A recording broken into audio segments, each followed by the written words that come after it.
안녕하세요. 저는 40대 후반에 평범한 가정에서 주부 생활을 했었어요.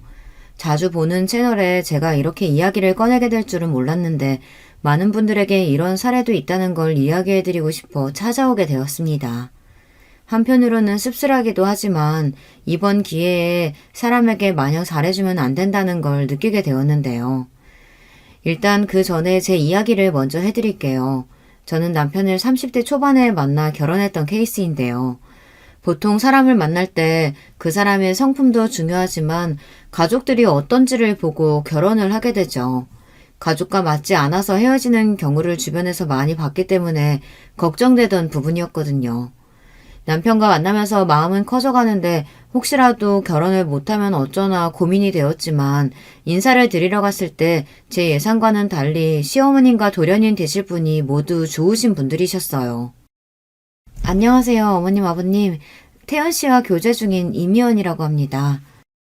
어머, 얘기 많이 들었어요. 미연 씨. 부족한 우리 아들 잘 부탁해요. 여기는 태연이 동생 태수예요. 인사 나눠요. 안녕하세요, 형수님. 만나 뵙게 되어 영광입니다. 저희 향 잘 부탁드릴게요. 좋게 봐주시니 감사해요. 태수 씨도 반가워요. 모두 좋게 봐주니 좋네요. 미연 씨가 나한테 얼마나 잘하는데 엄마 어디서 이런 며느리 얻기 힘들어요. 알죠? 어머, 얘 봐라. 장가 들기 전부터 그러면 엄마 살짝 섭섭해지려고 해. 엄마, 이제 형은 형수님한테 잘해주시겠지. 이제 우리 둘이 더 재밌게 놀자. 제가 생각했던 것보다 대화는 재미있게 흘러갔고 재치가 넘치는 예비 도련님과 시어머니 덕분에 분위기가 풀릴 수 있었어요. 태연 씨도 옆에서 잘 호응을 해주니 정말 행복한 가정이라고 느낄 수 있었는데요. 결혼을 전제로 교제 중이라고 했죠? 네, 어머니. 내년이나 내후년쯤으로 생각하고 있어요. 다른 건 아니고 결혼 전에 내가 꼭 하나는 부탁하고 싶어서. 편하게 말씀하세요, 어머니. 사실 우리 거의가 일찍 세상을 떠났는데 그 뒤로 우리 집에서 꼭 제사를 드리고 있거든. 그래서 며느리가 들어오면 시아버지 제사는 챙겼으면 하는데 괜찮겠어요? 네, 어머니 괜찮아요. 태연 씨랑 교제하면서도 제사가 있다는 건 알고 있었어요. 그리고 요즘에는 제사 지내는 게 힘든 것도 아니고 제가 도와드리면 어머니가 더 편하시잖아요. 고마워요. 그리고 말은 다음에 놓을게요. 첫 만나부터 반말하는 건 아닌 것 같아서. 오늘 잘 들어가고 다음에 또 봬요. 어머님은 저에 대한 예의는 물론 혹시라도 제가 불편하진 않을지 먼저 집안 제사에 대해 말씀을 해주셨는데요. 초반에는 저도 제사라는 게 힘든 건 알지만 가족이 될 사람이라면 괜찮다고 생각했기 때문에 큰 문제는 없었어요. 어머님과 예비 도련님을 뵙고 난 뒤에는 저희 집에 가서 인사를 드리며 결혼 허락을 받았는데요. 결혼을 준비하면서 남편과 싸운 적도 없고 양가 부모님께서도 너무 잘해주시니까 제가 가지고 있었던 결혼에 대한 부정적인 생각이 달라졌어요. 아무래도 제가 결혼을 할 당시만 해도 시댁에 갑질이 있었을 때거든요. 오히려 결혼한 뒤로는 무소식이 희소식이라며 자주 오라고도 안 하시고 오히려 찾아가면 귀찮다고 하시면서 저한테 남편이랑 데이트하라며 시간을 만들어주셔서 감사했죠. 어머니, 오늘은 뭐 할까요? 같이 쇼핑이라도 나가실래요? 괜찮다, 미연아. 나는 태수랑 나가면 되니까 가서 태연이랑 놀고 와. 저도 어머니랑 데이트하고 싶은데 같이 가주시면 안 돼요? 어머나, 얘 좀 봐. 그래, 가자. 오늘은 내가 졌다. 왜 둘만 가요? 나도 갈래요. 나도 끼워줘, 그럼. 형수님, 저도 같이 가도 되죠? 그럼요. 다 같이 아울렛도 가고 저녁은 제가 낼게요. 맛있는 거 먹어요. 이렇게 행복해도 되나 싶을 정도로 잘 지냈고 저희에게 축복이 찾아오면서 더욱 화목한 가정을 이룰 수 있었는데요. 결혼에 대한 로망을 이룬다는 게 이런 건가 싶을 정도였거든요. 또 저는 결혼하고 나서 어머님과 약속한 제삿날은 꼭 지켰는데 그때도 어머님과 크게 일을 시키거나 하는 게 아니라서 오히려 죄송한 마음이 들었어요. 사실 초반에는 마음을 먹고 갔는데 음식도 이미 다 준비가 되어 있고 또 제가 임신을 했을 때는 아예 일을 시키지 않으셨어요. 출산 이후에도 1년에 한 번이는 시아버지 제사를 챙기면서 어머니와 돈독한 사이를 유지하고 있었는데요. 남편도 잘해주고 도련님도 자주 뵙다 보니까 자연스럽게 친분이 쌓여서 저희 집에도 놀러 오시게 되었어요. 도련님은 요즘 만나는 분 없으세요? 아유, 저야 뭐 알아서 잘 만나고 있죠. 걱정 마세요, 형수님. 곧 동서 될 사람 데리고 놀러 올게요. 아, 만나시는 분이 있으셨나 보네요. 말 좀 해주시지. 여보, 얘 완전 팔불출이야. 아주 자랑을 어마어마하게 하던데 오늘에서야 말 좀 해주네. 저만 모르고 있었던 거예요? 살짝 섭섭해지려고 하네요. 에이, 들어봐요. 형수, 제가 만나는 사람 형한테도 오늘 말했거든요. 아, 그런 거였어요? 어떤 사람이에요? 형도 잘 들어. 형수, 제가 만나는 사람 미스 코리아 출신이에요. 엄청 예뻐요. 그리고 착하고 저랑도 개그 코드도 잘 맞아서 이 사람 아니면 안 되겠다 싶을 때가 많아요. 도련님이 결혼하실 때가 되셨나 봐요. 그런 마음 들면 꼭 잡아야 한다던데. 자, 정말 예쁘죠? 눈도 크고 오목조목하게 생겨서 하는 짓도 너무 예뻐요. 와, 정말 미인이신데요? 다음번에 한번 소개시켜주세요. 그래도 난 우리 여보가 최고다. 기분 좋으니까 한잔하자. 그날은 도련님께서 만나시는 분이 있다며 저희에게 만나는 사람이 있다고 말씀을 해주셨는데요. 사진으로 봤을 때 정말 예쁘셨어요. 성격도 좋다고 하시니 안심이 되더라고요. 저도 내심 도련님께서도 좋은 짝을 만나셨으면 했는데 다행이다 싶었죠. 그 뒤로는 저희에게 실제로 소개를 해주었어요. 사람이 정말 이렇게 이쁠 수가 있나 싶었는데 그 전에 말씀드렸던 것처럼 괜히 미스코리아가 아니구나 싶더라고요. 첫인상은 누가 봐도 예쁜 이목구비에 몸매까지 좋으니 자연스레 눈이 갈 수밖에 없는 사람이었어요. 첫 만남 때도 너무 예뻐서 놀랐는데 성격도 시원시원해서 사람을 정말 잘 만났다고 생각하고 있었거든요. 처음 만났을 때는 예의 있는 모습을 보고 얼굴도 예쁜데 성격까지 좋아서 정말 다 가진 사람이라고 생각했는데요. 좋은 관계를 이어오다 2, 3년이 지난 뒤 도련님도 결혼하시면서 제 동서가 생긴 것이었어요. 근데 제가 생각했던 것과는 다르게 결혼한 이후에는 다른 모습을 보여주어 당황스러웠는데요. 어떻게 보면 저희 집안에 손 아래 동서가 들어온 거잖아요. 저는 이전에 만났던 경험이 있어서 성격은 어느 정도 알고 있는 터라 사실 크게 걱정하진 않았는데 문제는 제사 때마다 생기게 되었어요. 어느 순간부터 그런 부분들을 회피하는 게 느껴졌는데 저 또한 아직도 어려운 부분이기도 하고 그래도 한 번뿐인 시아버지 제사인 만큼 신경을 써야 한다는 것도 제 마음이었거든요. 시어머니께서도 예전에 저에게도 이런 부분은 이해해줬으면 좋겠다고 이야기하셨고 혼자 하셨던 걸 둘이 나눠서 하던 걸 셋이 함께 하면 더 빨리 끝낼 수 있을 것 같았어요. 제사 같은 경우에는 남편이 오히려 도와주는 편이라서 사실 어려운 부분들은 없는 편이라 크게 걱정하진 않았는데요. 도련님도 옆에서 잘 도와주시고 처음 제가 시집 왔을 때도 힘든 부분들이 있으면 이야기하라면서 배려해 주셨기 때문에 동서도 잘 따라올 줄 알았거든요. 음식도 같이 하고 또 준비하는 게 빠르다 보니 솔직히 제사를 오랜 시간 동안 하는 것은 아니에요. 역할 분배가 잘 되어 있으니 사실 저도 크게 그동안 불평하다고 느꼈던 부분들이 없었어요. 도련님이 결혼하시고 난 뒤에는 손 아랫동서가 들어오면서 가족 행사도 자연스럽게 같이 하게 되었는데요. 하지만 처음 봤을 때 사람 좋고 친절하던 모습은 어디 가고 제가 느끼기에는 저를 무시하는 느낌을 받을 수밖에 없었어요. 보통 시댁에 가면 해야 할 것들을 찾아서 일을 하는 경우가 많잖아요. 물론 무조건 해야 하는 건 아니지만 그래도 저는 기본적인 도리는 해야 한다고 생각하는 사람이거든요. 예를 들면 설거지를 한다든지 정리를 도와드리는 것쯤은 한 번은 할 수 있는 일이 아닌가 싶어요. 처음에는 이렇게 생각하는 게 꼰대 같을 수 있겠다는 느낌이 들어 최대한 불편하지 않게 자연스럽게 이야기를 했던 것 같아요. 동서, 오늘은 설거지 우리가 할까? 형님, 아니에요. 이건 남자들이 하는 게 맞죠. 저희가 굳이 손에 물묻히를 만드는 건 아닌 것 같아요. 손도 잘 트고 보들보들한 느낌 사라질 수도 있거든요. 지금부터 관리해야죠. 그게 무슨 소리야. 동서, 우리도 한 번쯤은 해야지. 어제부터 계속 도련님이랑 나는 번갈아 가면서 했는데. 저는 원래 설거지도 잘 못하고 오히려 답답하실 거예요. 다시 해야 하는 것보다는 그냥 깔끔하게 할 수 있는 사람이 하는 게 낫지 않아요? 죄송해요, 형님. 제가 진짜 집안일은 제대로 한 적이 없어가지고 괜히 폐만 끼칠 것 같아서 일부러 안 건드리는 거예요. 아, 그래? 그럼 어쩔 수 없지. 처음에는 동서가 하는 말이 이해가 가지 않았는데 그래도 한번 해보라며 시켰을 때 진짜 못하더라고요. 제가 다시 다 해야 할 정도라서 안 좋게 말하면 공주님처럼 큰 거라는 생각이 들 정도라 기분이 살짝 상하긴 했어요. 시집을 왔으면 기본적인 건 해야 하는 건 아닌가 싶었는데 이거 너무 꼰대 같은 생각이었을까요? 동서에 대해서 기분이 나쁜 건 저뿐만이 아니었는데요. 가족이 늘었는데 일하는 사람만 하고 안 하는 사람은 계속 안 하는 것 같아. 안 그래도 내가 동서한테 물어봤는데 집안일이 생각보다 어렵다고 하네. 이번에 한번 설거지 해보라고 했는데 그거 내가 다시 다 했잖아. 처음부터 집안일 잘하는 사람이 어딨어. 하다 보면 늘 수도 있는 거고 설거지는 쉬운 편에 속하잖아. 적어도 기본적인 부분은 하자는 거지. 그래도 이제 막 들어온 사람한테 뭐라고 하는 건 좀 아닌 것 같아.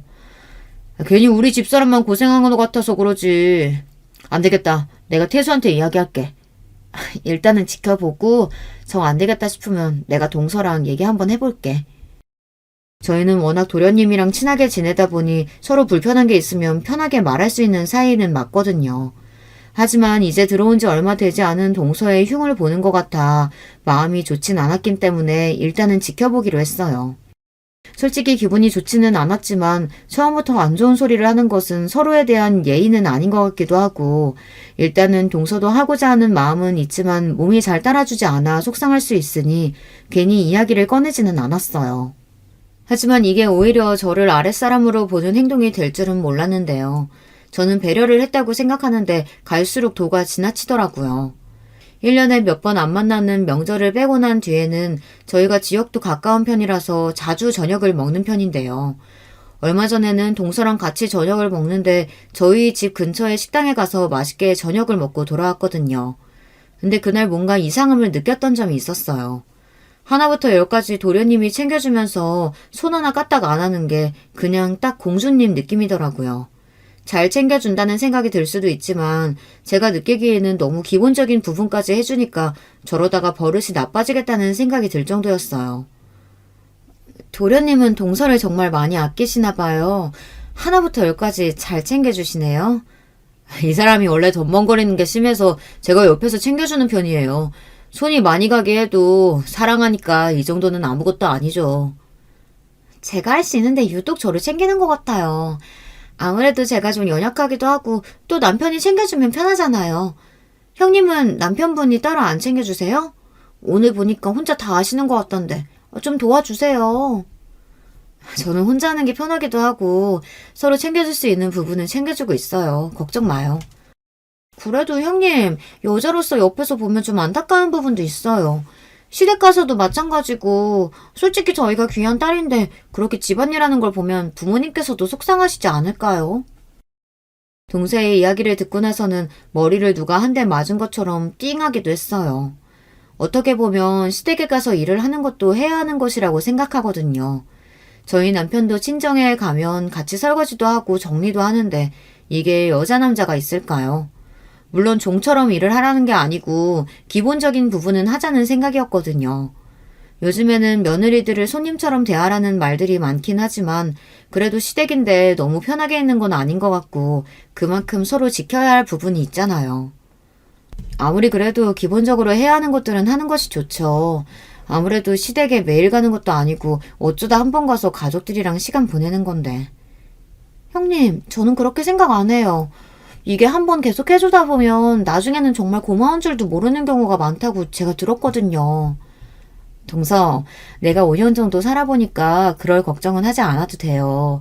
시어머니도 너무 좋으신 분이고 다들 너무 잘해주니까 저는 결혼생활 5년 하면서 불편한 점 하나도 없었거든요. 우리가 무슨 시댁살이라도 시키는 것처럼 말하네요. 솔직히 말해서 시집 온 뒤로는 저희 집에서 뭐 한 게 없잖아요. 에이, 또 뭐 이렇게 진지하게 얘기가 흘러가. 다들 감정이 너무 격해진 것 같은데 이만해요. 형이랑 형수 말도 맞지 자기야. 그래도 시댁인데 너무 편하게 있긴 했어. 형수 너무 신경 쓰지 마요. 이 사람도 노력하고 있을 거예요. 대화가 찝찝하게 마무리되긴 했지만 그래도 저는 처음부터 동서의 입장을 아예 생각하지 않았던 건 아니었어요. 누가 집안일을 하고 싶겠어요. 하지만 아직 그렇다고 해도 이대로 그냥 지나치는 건 아닌 것 같아 진지하게 동서에게 한 번 더 이야기했습니다.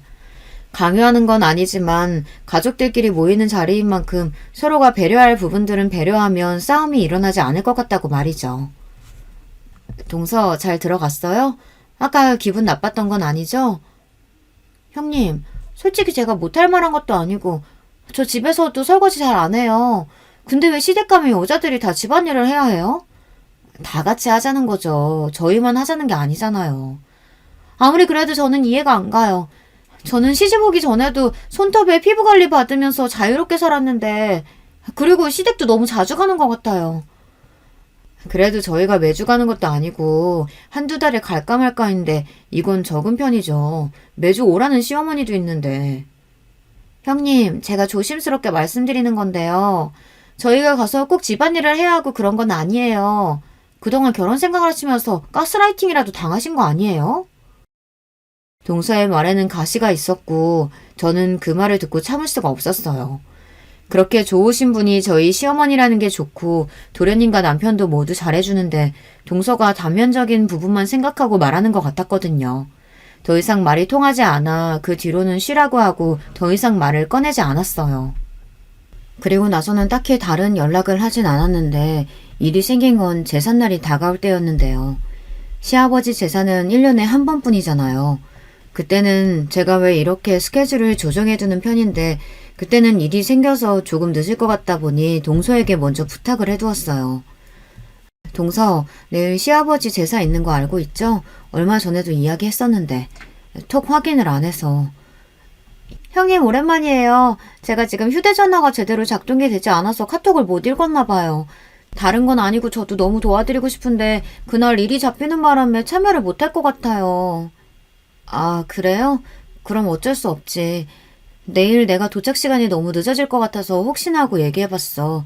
그럼 도련님한테 연락을 드려야겠네. 제가 미리 이야기해 줄게요. 형님 걱정 마시고 일 보시고 오세요.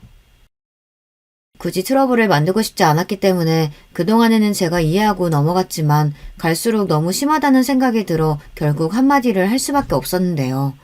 분명 말을 해준다던 동서의 말과는 다르게 제가 도착했을 땐 도련님이 모르고 계시더라고요. 형수, 오늘은 왜 이렇게 늦었어요? 이런 적 처음인데 이제 몇 년 됐다고 소홀해지는 거 아니에요? 아, 또 말을 그렇게 해요. 오늘 바쁘다고 동서한테 미리 말해놨는데 못 들었어요? 엥? 오히려 저한테는 더 일찍 올 것 같다고 제가 할 일도 다 하신다고. 그래서 저 일부러 늦게 왔어요. 그럼 이거 다 어머님이랑 태원 씨가 한 거예요? 내가 어머님께는 말씀드렸고 태수는 늦게 와서 내가 전화로 말해줬어. 많이 바쁘면 오늘 쉬라고 할 걸 그랬네. 고생했다 미연아. 의사소통에 문제가 있었나 보다. 늦었으니 일단은 마저 준비하자. 저는 분명히 동서에게 말을 전했는데 잘못 알아들은 건가 싶어서 다음번에는 제대로 말을 해야겠다 생각했어요. 하지만 제사 이외에도 동서는 가족 모임에 참석하지 않는 일이 늘어났는데요. 마치 일부러 빠지는 느낌이 들었어요. 또다시 돌아온 제사 때도 동서는 불참하겠다며 저한테 연락을 해왔어요. 동서, 아무리 그래도 1년에 한 번 있는 제사는 빠지는 건 아닌 것 같아. 늦게라도 와서 참석해. 저 진짜 안 돼요, 형님. 예전부터 잡혀있던 약속이라서 취소도 어렵고 늦게도 못 가요. 이번 한 번만 부탁드려요. 내가 그동안 동서한테 말은 안 했는데 도가 지나치다고 생각하지 않아? 형님, 그래도 제가 아예 안 갔던 것도 아니고 한두 번 빠진 거 가지고 너무 심하신 거 아니에요? 한두 번의 문제가 아니라 아무것도 하지 않는 것도 문제인 거야. 동서 온다고 해서 도와주는 것도 아니고 와서 핸드폰만 하다가 가잖아. 나 그동안 많이 참았어. 시어머니 앞에서도 대답은 건성건성하잖아. 사람 무시하는 것도 아니고. 형님, 듣자 하니까 말이 너무 심하신데요? 제가 뭘 아무것도 안 했어요. 막말로 시댁 식구들 자주 봐서 뭐해요. 결혼하고 둘이 잘 살면 되는 거지. 한번 심하게 이야기를 하고 나니 미안하다고 말할 줄 알았거든요. 하지만 오히려 동서는 적반하장으로 그럼 본인이 가서 뭘 해야 하느냐며 말하더라고요. 당황스럽기도 하고 그동안 저를 얼마나 깔보고 있었는지 느낄 수 있었는데요. 그래도 제가 손윗 사람인데도 불구하고 대드는 느낌만 들더라고요. 좋지 않은 채로 시댁에 찾아가서 음식을 하는데 제 표정이 안 좋아 보였는지 어머니께서 먼저 물어보셨어요. 무슨 일 있었니? 얼굴이 너무 안 좋은데. 아니에요, 어머님. 요즘 피곤해서 그런가 봐요. 오늘도 일 때문에 살짝 늦어서 얼른 하고 집에 가서 쉬면 될 것 같아요. 그래? 네 동서는 오늘도 안 온다니? 요 근래 통 연락도 없고 무슨 일 있는 건 아니겠지? 아니에요, 엄마. 요 근래 일도 많아지기도 했고 저도 요즘 좀 이상하게 느껴지긴 하는데 그래도 어쩌겠어요. 저는 도련님의 말을 듣고 의아했어요. 두 사람이 부부인데 동서 일을 잘 모르는 느낌이 들더라고요. 여자의 촉이라고 하죠. 분위기가 좋지 않은 것 같아 자연스럽게 제사 후 정리하며 도련님께 물어봤어요. 도련님, 요즘 안색이 안 좋으신데 무슨 일 있으세요? 아니에요, 형수. 그냥 결혼하고 나서 마냥 행복할 줄 알았는데 그것도 아니네요. 동서랑 싸웠구나. 아유, 도련님, 저희 부부도 요즘 많이 다투고 그래요. 그래도 제사 안 오고 그러는 건 뭐 바쁜데 어쩌겠어요. 저도 말해봤는데 더 이상 할 말이 없더라고요. 그 사람 지금 여행 중이에요. 일이 아니고. 네? 그게 무슨 소리예요? 처음에는 저도 믿었어요. 제사날만 되면 회사에서 바쁘다고 하고 출장 간다고 했는데 제가 SNS를 안 하잖아요. 심심해서 깔아봤는데 그동안 여행을 다녔더라고요. 도련님의 말을 듣고 나선 이해를 할 수가 없었는데요. 그동안 동사가 거짓말을 하고 여행을 다닌 거라고 이야기를 하니 충격이 꽤 큰 편이었어요. 그러면 그동안 일부러 그런 건가 싶기도 하고요. 그럼 그 부분에 대해서 동서랑 이야기해 본 적 있어요? 아니요. 몰래 본 게 민망하기도 하고 사실 인정하고 싶지 않아서 안 물어봤어요. 여행은 누구랑 간지 알아요? 느낌은 친구랑 간 것 같은데 아니면 제가 감당하기 힘들 것 같아서 더 보지는 않았어요. 아무래도 도련님이 SNS를 하지 않다 보니 개인 계정에다가 동서가 글을 올린 것 같았어요. 저도 딱히 SNS에 관심이 없다 보니 예상하지 못했던 일이라 일단은 도련님께 동서랑 이야기를 해보라고 했어요. 저도 집으로 돌아와서 SNS를 통해 확인해보니 정말 여행을 간 건 맞는 것 같더라고요. 이번에만 간 건 아니었고 꽤나 자주 여행을 다니는 것 같은데 도련님 사진은 하나도 없었어요. 보통 부부들은 여행 가면 인증사진으로 서로 사진을 찍어주기도 하고 커플 사진을 올리기도 하잖아요. 근데 그런 거 전혀 없이 오히려 솔로라고 생각이 들 정도로 사진에 달린 말들도 모두 혼자 가는 듯한 느낌이 많았어요. 아무래도 동서가 미스코리아 출신의 예쁜 외모를 가지고 있다 보니 누구나 선호할 만한 인상이라 그런 것 같다는 생각이 들었어요.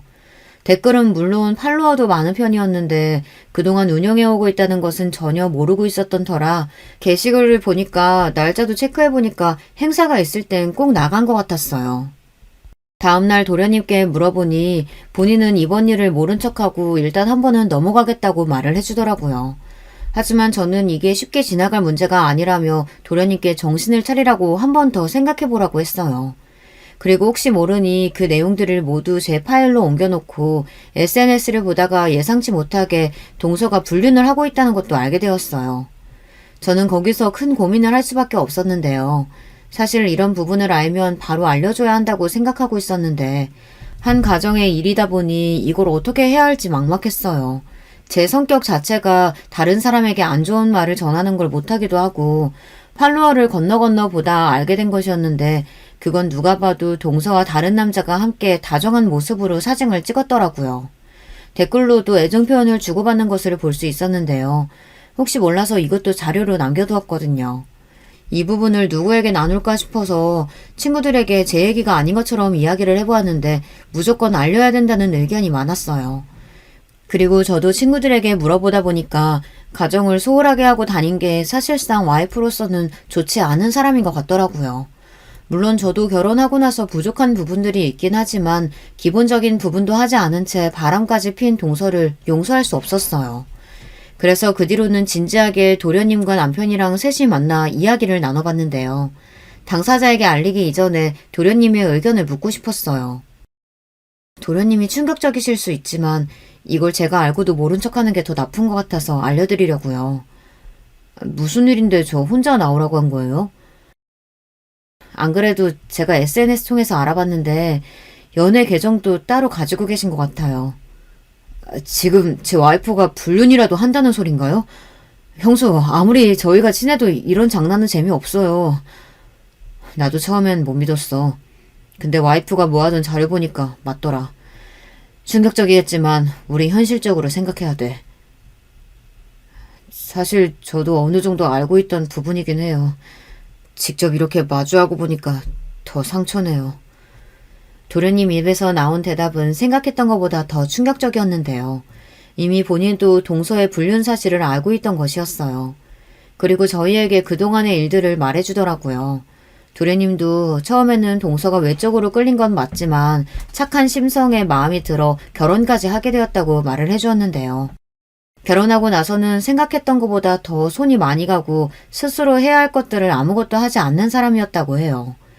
연애 시절 때야 좋아하는 사람이니까 챙겨주는 게 당연했지만 집에 돌아와서 청소가 안 되어 있는 모습을 보거나 설거지가 그대로인 것을 보면서 이야기하면 본인은 귀한 집 딸인데 어떻게 이런 일을 시키냐면서 가정부라도 쓰라는 말까지 했다고 해요.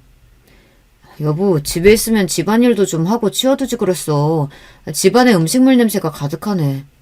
아, 오빠, 바빠서 그랬어. 당신이 좀 해주라. 아니, 여보, 정말 내가 이런 말까지는 안 하려고 했는데 진짜 너무한 거 아니야? 당신 전업주부 하겠다며. 그러면 적어도 집안일은 제대로 해줘야지. 내가 당신 집안일이나 하려고 결혼한 줄 알아? 진짜 너무하네. 나도 바쁘다고. 맨날 휴대전화만 붙들고 있으면서 뭐가 바빠? 온종일 일하고 온 나는 안 보여?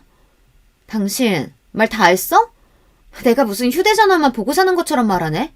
바빴다니까? 맨날 바쁘다고만 하고 제대로 하는 게 뭐가 있어. 이 핑계 저 핑계 대면서 아무것도 안 하잖아. 집안일 할 사람이 필요했으면 가정부를 구하지. 능력도 안 되면서 왜 내 탓을 해? 나도 귀한 집 딸이야. 내가 이런 것만 하고 산다고 하면 우리 엄마 아빠가 얼마나 슬퍼하시겠어. 오히려 동서는 적반하장으로 도련님께 본인이 집안일을 하지 않은 것에 대해 능력이 없는 도련님 탓을 했다고 해요. 결혼하자마자 회사를 그만둔 동서는 그때부터 생활비를 밥 먹듯이 쓰며 카드값까지 밀리게 했다고 하는데요. 전업주부를 하고 싶다는 이야기에 혼자 벌어도 둘이서는 충분히 먹고 살고 아이를 가지기 전에는 저축을 많이 하면 되겠다고 생각했다고 해요. 하지만 돈이 모이지 않고 집안일은 더 밀려가니 도저히 참을 수 없었던 도련님은 동서에게 취업할 것을 요구했고요. 당신 이제 일 쉰 지 벌써 1년 넘어가. 집안일도 그대로고 사실 일을 안 할 이유가 없는 것 같은데 같이 벌어서 얼른 대출도 갚고 그러는 거 어때? 우리 아이 계획도 있는데 나는 병원 다니면서 준비하고 싶어. 당신도 직장인이니까 알 거 아냐. 병원 간다고 하면 엄청 눈치 보는 거. 얼마 전까지만 해도 아이 가지기 싫다고 하지 않았어? 아니, 그냥 마음이 좀 바뀌었어.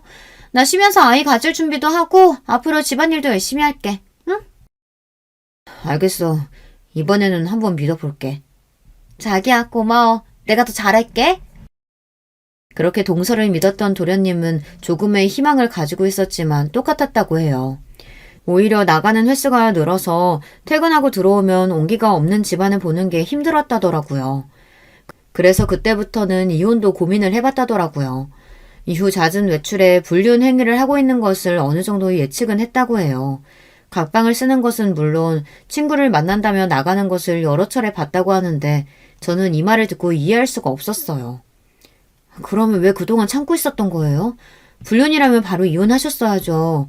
불륜은 그 어떠한 이유가 있더라도 용서가 될 수 없잖아요. 하지만 형수, 제가 그 사람을 너무 좋아하기도 하고 심증은 있지만 물증이 없는 상태였기 때문에 준비할 수도 없었어요. 아무리 그래도 그렇지 니네 집이 무슨 가정부가 필요할 정도로 집이 큰 것도 아니고 본인은 일도 안 하면서 너한테 그런 소리를 했단 말이야? 게다가 불륜이라니. 남편은 동생이 이런 취급을 받았다는 것에 대해 분노했고 저도 화를 참을 수 없었어요. 말 그대로 무시를 한 듯한 느낌이 들었거든요.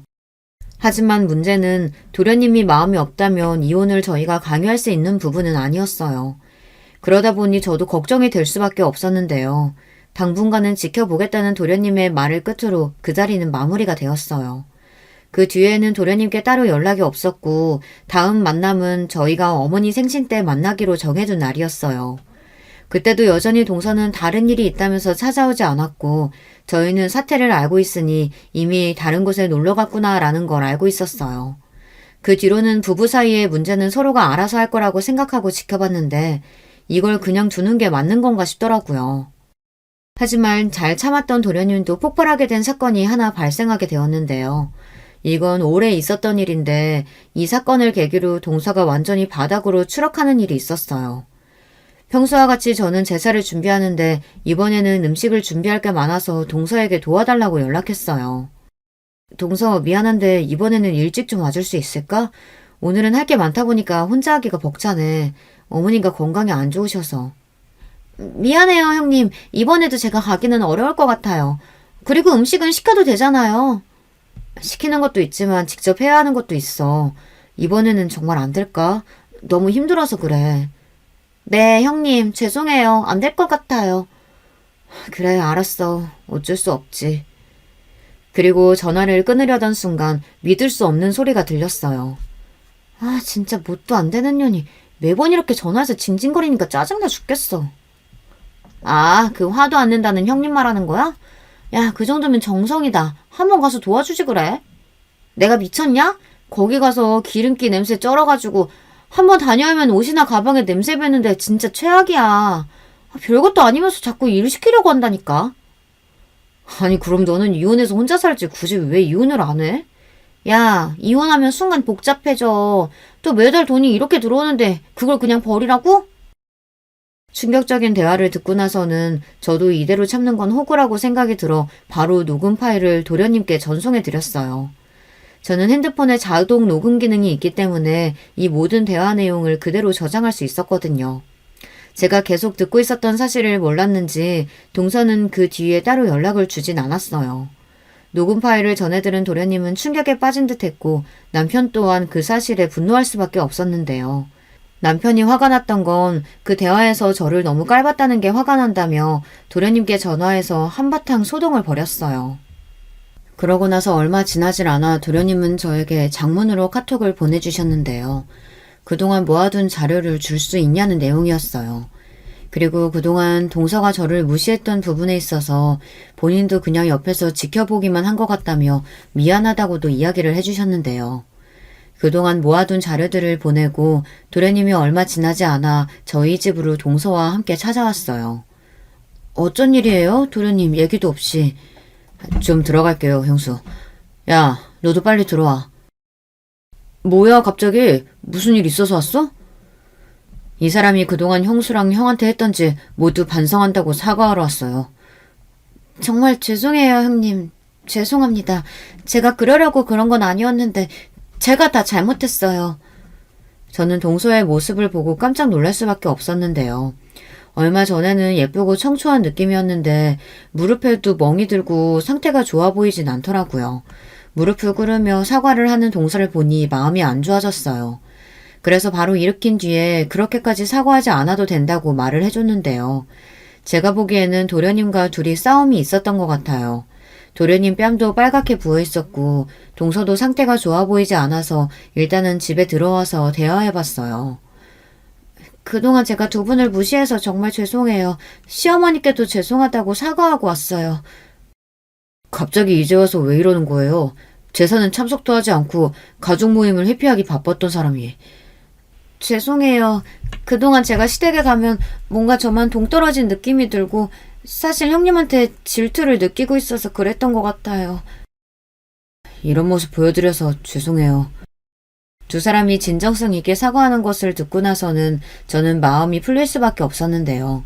불륜도 다 알게 되었고 동서도 그동안 자신이 잘못했던 부분을 인정하면서 한 번 더 기회를 줄 수 있겠냐며 도련님께 물어보더라고요. 나 이제 하라는 대로 다 했어. 당신이 때린 것도 다 참아줄 수 있어. 우리 이혼만은 하지 말자. 아직도 넌 정신을 못 차렸구나. 내가 지금 때린 것 때문에 네가 이렇게 나오나 본데 그동안 불륜했던 것들 그리고 네 통장 내역도 내가 다 알고 있어. 근데 같이 살자고? 반대로 너였으면 같이 살았겠냐? 우린 이제 끝이야. 오늘은 인간으로서 기본적인 도리는 해야 해서 사과하러 온 거고. 도련님의 이야기를 들으니 아무래도 이혼에 대한 생각을 굳힌 것 같았어요.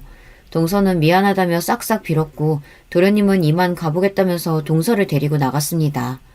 저에게는 충격적인 일 중 하나였는데 두 사람의 관계는 다행히 잘 정리가 된 것 같더라고요.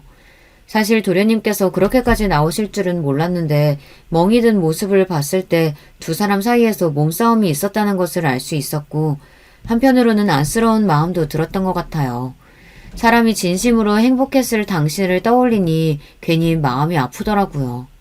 집으로 돌아간 도련님은 저희에게 또다시 장문의 카톡으로 동서와는 정리하기로 했다고 조만간 다시 찾아오겠다고 이야기를 해주었어요. 사람의 인상이라는 게 한치 앞도 모른다고 했지만 성격도 좋고 예뻤던 동서는 내면에서 저희를 욕하고 또 무시하는 마음을 가지고 있었기 때문에 저희 가족과 더 가까워질 수 없었던 거 아니었을까요?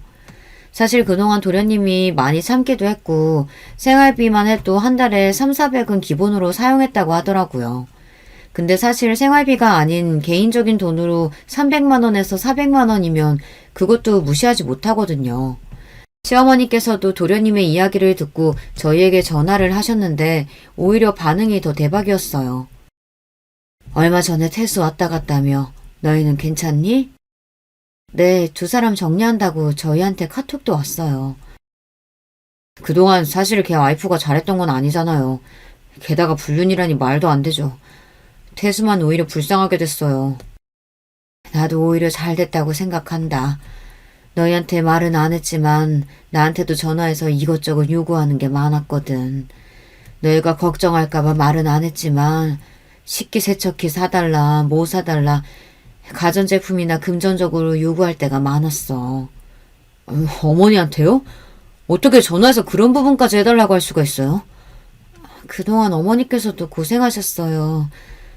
결혼 전에도 제사에 대해서 말을 안 했던 것도 아닌데 일부러 더 얘기하진 않았어. 괜히 태수한테 불똥 튈까봐. 그래서 더 미연애한테 미안하더구나. 저는 괜찮아요. 어머님 솔직히 제사 때 많이 힘든 것도 아니고 종종 일 많을 때만 도와달라고 했던 것이었는데 동서도 그렇게까지 할 생각은 없었을 거예요. 당신은 아직도 걔 감싸고 도는 거야? 아니 그동안 해왔던 행실을 봐. 미스코리아 출신이면 다야? 성격이나 매너가 하나도 없는데. 저는 평화주의자이기 때문에 이런 대화 속에서도 동서가 한편으로는 안쓰러운 마음이 들 수밖에 없었는데요. 하지만 이것도 제가 동서에 대해서 어느 정도는 좋은 마음을 가졌을 때 이야기이고 이후에는 저도 완전히 동서에게 등 돌리는 사건이 벌어졌어요. 오늘 이렇게 부른 건 그동안 아버지 제사 이어온 우리 미연이 위해서 내가 준비한 게 있어. 저한테요? 안 주셔도 되는데. 뭔데요? 저희는 처음 듣는 소린데. 미연이한테 내가 가지고 있는 아파트 한 채 줄까 생각 중이야. 압구정에 있는 거 말씀하시는 거예요? 그거 그냥 판다고 하셨잖아요. 너희 아이도 커가고 있고 갈수록 큰 집 필요할 텐데 그냥 거기서 살면서 제사도 그쪽에서 지내도록 하자. 음식하는 업체도 그 근방이라서 배달도 빠르게 될 거야. 너무 갑작스러운데 그렇게 큰 거 주지 않으셔도 돼요. 저 정말 괜찮아요. 제사도 좋은 마음으로 한 거거든요. 내 마음이라고 생각하고 받아다오. 그동안 힘든 내색 하지 않고 매년 제사 챙겨주면서 도와준 모습에 감동했단다. 어차피 해야 하는 일인데요. 이렇게까지 안 해주셔도 돼요. 정말이에요. 형수, 엄마 말이 맞는 것 같아. 그동안 얼마나 고생했어요. 혼자 동서가 들어와도 도와주지도 않는데 그 정도는 받을 자격 돼. 시어머니가 저를 위해서 건물을 준비하셨다는 이야기를 듣고 솔직히 처음에는 좋은 감정보단 부담스러운 마음이 더 컸던 것 같아요.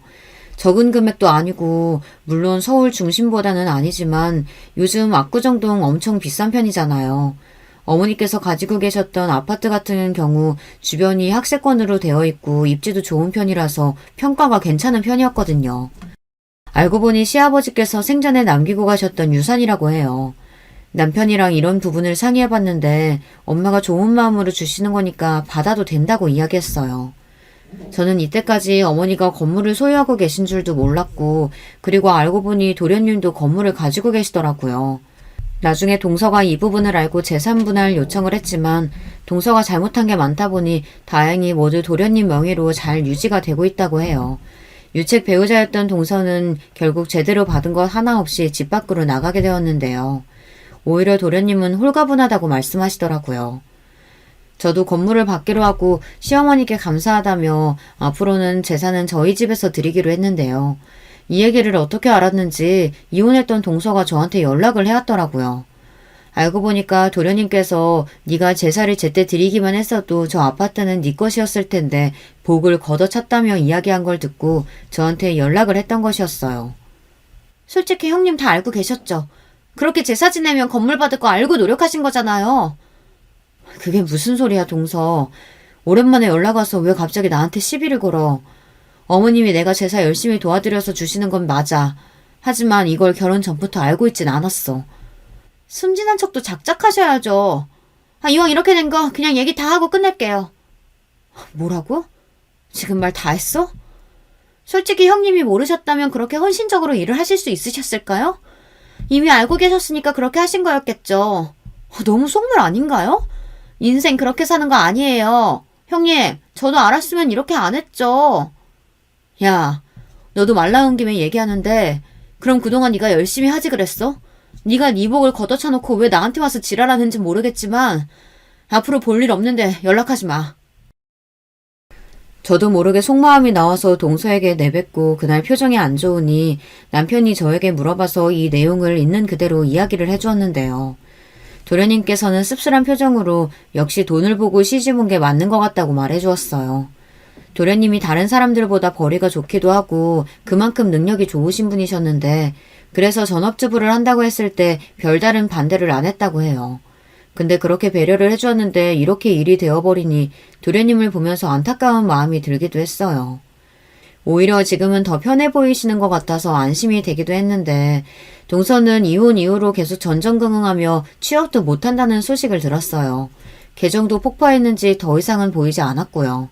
그동안 도련님이 동서에게 못해준 것도 아니었는데 사람을 진심으로 대하기보다는 단순히 돈만으로 생각했던 것 같아요. 좋은 일을 하면 그만큼 복이 따라온다고 하는데 저는 그 말이 맞다고 믿어요.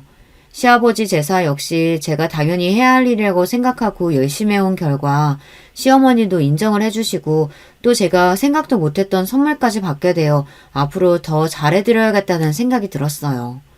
저를 무시했던 동서로부터 벗어나고 그 뒤에 도련님은 다행히 더 좋은 분을 만나서 새 출발을 하실 수 있었는데요.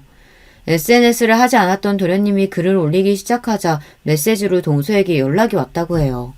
본인을 다시 받아달라는 이야기였다는데 재혼을 하기로 했으니 너는 낄 자리가 없다고 말하며 제대로 차단을 해주었다고 하네요. 사실 사람이 외적으로만 예쁘고 멋있다고 해서 끝이 아니라 인성이 정말 중요한 부분이잖아요. 사람의 인성은 변하지 않기 때문에 이번 일로 사람은 변하지 않고 또 사람을 무시하면 그대로 돌아온다는 것을 느끼게 되었던 것 같아요. 이번에 도련님이 만나고 계신 분은 인성부터 다르다고 느낄 수 있었는데요. 결혼하기 전부터 저희 부부에게 깍듯하게 대하고 또 시어머니께도 따로 찾아가서 데이트도 하고 그러네요. 이전에 했던 동서와는 정반대인 사람이 들어온 것 같아요. 왜 그런 말이 있잖아요. 자기 식구는 들어오면 딱 알아볼 수 있다고 하는데 도련님과 잘 어울리시는 분인 것 같아서 참 좋아요. 올 제사도 저희 집에서 지내게 될 텐데 스스로 어떤 걸 도와줘야 하냐면서 챙기는데 그 모습이 더 예뻐 보이네요. 마치 제가 처음 시집 왔을 때 이것저것 알려달라고 하던 모습이 생각나고 어머님도 저를 보셨을 때 이런 기분이셨을까 싶기도 하고요. 이번에 들어오는 동서와는 좋은 관계로 잘 지낼 수 있을 것 같아 벌써부터 기대가 되네요.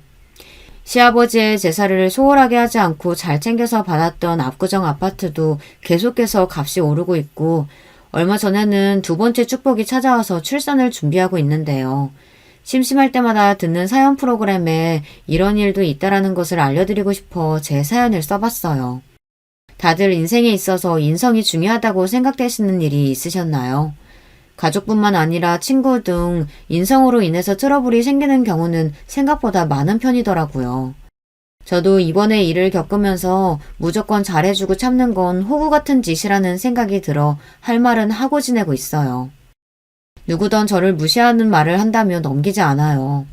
한편으로는 제가 동서를 초반부터 잘 잡았으면 저희 집을 그렇게 무시를 안 했을 것 같다는 생각을 하기도 하는데요. 도련님이 그렇게까지 하셨는데도 정신을 못 차린 거니까 소용이 없었겠다는 생각도 드네요. 안녕하세요. 저는 서울 사는 40대 여자입니다. 얼마 전 제 인생에서 가장 큰 사건이 발생했어요. 힘든 시기를 겪었고 또 그걸 겪으며 저도 성장하게 됐습니다. 후련하기도 하고 복잡한 감정이 들어요. 그런데 이런 일을 겪었을 때 밖으로 표출하는 게 도움이 될 때도 있다고 하더라고요. 그래서 용기 내어 제보하게 됐습니다. 이 사연을 제보하는데 두 딸의 응원도 아주 컸어요. 제가 어떤 결정을 해도 응원해주는 딸들 덕분에 마지막 용기를 낼 수 있었습니다. 저는 제 자식들이 딸 둘이라 다행이라고 생각해요. 저도 자매로 자랐는데 그래서 자매의 소중함을 누구보다 잘 알고 있습니다. 주변 자매들을 보면 사이가 완전히 좋거나 나쁘거나 하더라고요. 저는 자라면서 제 하나밖에 없는 여동생과 얼마나 의지했는지 모릅니다. 그래서 우리 딸들도 서로가 서로에게 가장 소중한 존재였으면 좋겠어요. 동생과 저는 다른 자매보다 더 특별합니다. 우리는 서로에게 서로가 전부였거든요. 저와 동생은 작은 섬에서 태어났습니다. 하루에 육지로 향하는 배가 겨우 한두 개가 전부였던 아주 작은 섬이었어요. 거기서 부모님과 우리 자매는 아주 행복한 어린 시절을 보냈습니다. 아직도 흐릿하게 기억나는 경험이 있어요. 우리 부모님은 배를 타고 나가 고기를 잡는 일을 하셨습니다. 그러면 동생과 저는 배가 들어오는 위치에서 놀고 있었어요. 항상 엄마는 배가 닿기도 전에 우리 이름을 부르셨습니다. 지선아, 미선아, 아이고 내 새끼들 배 안 고파? 엄마가 해놓은 간식 먹었어? 엄마, 아빠! 지금도 섬에 가서 그 자리를 보면 흐뭇하게 미소가 지어져요. 그때 나이가 학교에 들어가기도 전이니까 완전히 어렸을 때입니다. 부모님이 잡은 생선이 반찬이었고 동생과 둘이 엄마 옆에서 같이 해산물을 다듬기도 했어요. 주변 이웃들과도 친하게 지내서 가끔 부모님이 너무 바쁘시면 옆집 순이 이모네에서 있기도 했죠. 하지만 이런 소중한 어린 시절의 기억은 오래가지 못했습니다. 왜냐하면 부모님은 제가 학교에 입학하고 바로 직후에 두 분 다 돌아가셨어요. 바다에 배를 타고 나가셨다가 그렇게 하늘로 떠나셨습니다. 그날은 예기치 못한 날씨 때문에 갑자기 폭풍우가 내리던 날이었거든요. 그 정도로 심하게 비가 내릴 줄 몰랐던 부모님은 그대로 바다에 나가셨다 봉변을 당하셨습니다. 심지어 아빠는 시체라도 찾았는데 엄마는 아예 실종됐어요. 한 번에 부모를 잃고 고아가 된 우리 자매였습니다. 너무나도 어린 나이라 주변 어른들이 대신 장례는 치르셨던 것 같아요. 섬 특징상 다들 아는 사이였고 부모님도 섬 토박이라 피로 맺어진 가족은 아니어도 다들 가족처럼 지냈거든요. 정말 안타까운 건 우리 부모님은 두 분이 왕래하던 친척이 전혀 없었다는 사실입니다. 엄마는 심지어 고아라서 저는 외조부가 있지도 않았어요. 아빠는 친할머니가 살아계시긴 했는데 왕래를 자주 하는 편은 아니라 저는 장례식장에서 친할머니의 얼굴을 제대로 처음 보게 됐습니다. 네가 지선이냐? 얘가 미선이? 아유, 네 애비는 내가 섬에서 나오라고 몇 번을 말해도 들어먹질 않더니 네 애미가 좋다고 그렇게 섬에 붙어있더니 아유, 내가 속이 터져서 새끼들이 보고 싶지도 않았어. 친할머니의 인상은 좋지 않았어요. 다짜고짜 제 앞에서 돌아가신 부모님 흉을 봤거든요. 어린 마음에 그런 할머니가 미워서 동생의 손을 꼭 잡고 아무 말도 하지 않았습니다. 할머니가 그렇게 우리 부모님을 흉보는 동안 이웃 주민들이 오히려 빈소를 지켜줬어요. 어른들은 저와 미선이를 보고 눈물을 흘리셨습니다. 아유, 이런 토끼 같은 애들을 두고 먼저 가면 어떡해. 아유, 그렇게 애들 예뻐했는데 어떡해. 특히 옆집 살던 순이 이모가 많이 우셨어요. 그렇게 장례가 끝나고 저는 동생의 손을 잡고 친할머니를 따라 섬을 나서게 됐습니다. 처음엔 섬을 떠나기 싫어 고집부렸어요. 절대 싫어요. 우리 엄마랑 아빠랑 살던 집이에요. 떠나기 싫어요. 너희들끼리 살 거면 그렇게 해. 나라고 네 예뻐서 데려가냐? 어? 나도 데려가기 싫어. 안 그쵸? 아유, 이 망할 놈의 섬을 내가 다시 오나 싶었더니 아유. 하지만 아무리 고집부려도 제 나이는 그때 고작 8살이었습니다. 그러니 친할머니를 따라가는 것은 당연하고 어쩔 수 없는 선택이었습니다. 섬을 떠나는 우리 자매를 보고 이웃 어른들은 아쉬워하셨어요. 하지만 현실적으로 8살, 6살 자매가 보호자 없이 살 수는 없었습니다. 그렇게 섬을 떠나 할머니 집에서 살게 됐는데 할머니가 살던 곳은 바로 산속 시골이었어요. 할머니가 제게 들려줬던 말에 의하면 할머니는 섬이 싫으셨대요. 주변에서 배를 타다 돌아가신 분을 워낙 많이 봐서 그렇다고 말씀하셨어요. 할아버지도 아빠와 같은 선장이셨고 아빠처럼 바다에 나갔다가 돌아오지 못하셨다고 했습니다. 그래서 할아버지가 돌아가시고 고모와 아빠를 데리고 섬을 나가려고 하셨다고 해요. 그 과정에서 우리 아빠는 엄마를 만나 섬에 정착했고 고모만 데리고 나오셨대요. 슬프게도 고모는 육지로 와서 병에 걸려 이른 나이에 돌아가셨다고 합니다. 그래서 혼자 산속에서 살고 계셨다고 할머니가 저에게 말해주셨어요. 그리고 저는 그렇게 할머니와 동생과 같이 살게 됐습니다. 섬에서 살며 해산물을 끼니마다 먹던 우리 자매는 산속 삶에 쉽게 적응하지 못했어요. 섬에서는 보기 힘든 나물이 반찬이라 생존하지 않던 반찬 투정도 하게 됐죠. 하지만 문제는 다른 곳에 있었으니 바로 동생이었습니다. 제 동생 미선이는 부모님이 돌아가시고 함구증에 걸렸어요. 어린 나이에 충격이 컸는지 말을 할 수 없었습니다. 용하다는 의원이나 무당의 할머니가 데려가도 차도가 없었어요. 그저 심리적인 요인이라고 하셨습니다. 그래도 비밀이 있다면 미선이는 저한테는 아주 작게 소리를 내어 말했어요. 주로 문장이 아니라 단어만 내뱉는 수준이었어도 행복했습니다. 일부러 할머니나 학교 선생님에겐 말하지 않았어요. 그게 미선이를 더 힘들게 한다고 생각했거든요. 할머니는 확실히 옛날 분이라 우리 자매와 하나도 맞지 않았습니다. 애초에 서로 왕래가 좀 있었으면 모르겠는데 장례식장에서 본 게 저는 처음이었거든요. 갓난아기 때 봤던 기억이 있다던데 당연히 저는 기억하지 못했죠. 그리고 가장 중요한 건 할머니는 우리 엄마를 너무 싫어하셨습니다. 이미 하늘에 간 엄마를 어찌나 제 앞에서 욕하던지 나중엔 듣기가 싫어서 집을 뛰쳐나가기도 했어요. 네 애미만 아니었어도 내 아들이 빨리 가지 않았을 텐데. 아유, 그 여자가 뭐가 좋다고 섬에 남았다가 봉변을 당해.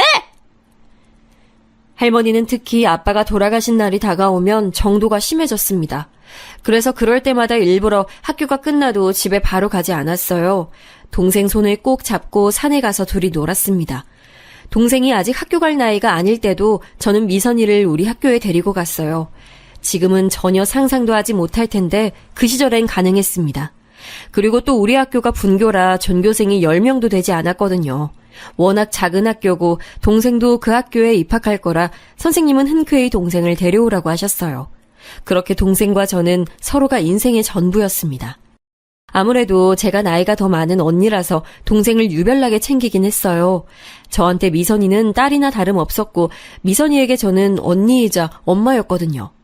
학교에서 친구가 장난스럽게 미선이를 놀리면 불같이 화를 내곤 했습니다. 미선이가 말을 제대로 하지 못하니 과보호는 더 심해졌어요. 선생님, 우리 미선이 숙제 뭐예요? 제가 옆에서 도와줄게요. 아유, 미선이는 언니 없으면 어떡해? 지선아, 미선이 내일까지 이거 해야 돼. 집에 가서 봐줘. 숙제도 제가 나서서 선생님에게 물어보며 챙겼습니다. 그때는 미선이가 길을 걷다 넘어져도 너무 속상했어요. 제가 대신 다쳐야 하는데 감히 동생을 다치게 했다는 죄책감이 들기도 했죠. 그런 제 맘을 아는지 미선이도 제가 자기 세상의 전부였습니다. 매일 밤 자기 전에는 미선이의 입을 트이게 하려고 얼마나 노력했는지 몰라요. 같이 교과서를 읽으며 육성으로 내뱉을 수 있도록 도왔습니다. 할머니가 시끄럽다고 자라고 해도 굴하지 않았어요. 가방, 책상, 학교, 선생님. 그렇지. 그렇게 내뱉는 거야. 알겠지? 내일 학교 가서 동석이랑 선생님 앞에서 말해보자. 잘했어. 제 노력이 통했던 건지 실제로 미선이는 중학교를 입학할 때쯤엔 말문이 트였습니다. 그래도 소심한 성격은 변하지 않았어요. 저는 미선이를 지키기 위해 강제적으로 활발한 성격이 됐습니다. 어디 가서도 기죽지 않으려고 노력했어요. 할머니와 사는 것도 점점 적응되고 있었습니다. 그런데 제가 중학교 3학년이던 16살 때 할머니가 돌아가시게 되셨어요. 그전부터 할머니는 피를 많이 토하셨습니다. 그래서 제가 할머니를 모시고 읍내까지 가서 병원에 모셔다 드리기도 했죠. 거기서 의사 선생님은 그저 나이가 많이 드셔서 그런 거라고 설명하셨어요. 아무리 할머니가 잔소리가 심해도 반찬을 남을 받게 해주지 않아도 틈만 나면 우리 엄마를 욕해도 그래도 같이 살았다는 정이라는 게 있잖아요. 오갈 곳 없던 우리 자매를 거둔 고마운 분이기도 하셨고요. 그런데 할머니가 아프다니까 얼마나 속상했는지 모릅니다. 그렇게 할머니는 노환으로 집에서 잠드신 상태로 돌아가셨습니다. 친척이 없으니 장례식장은 매우 횡했어요.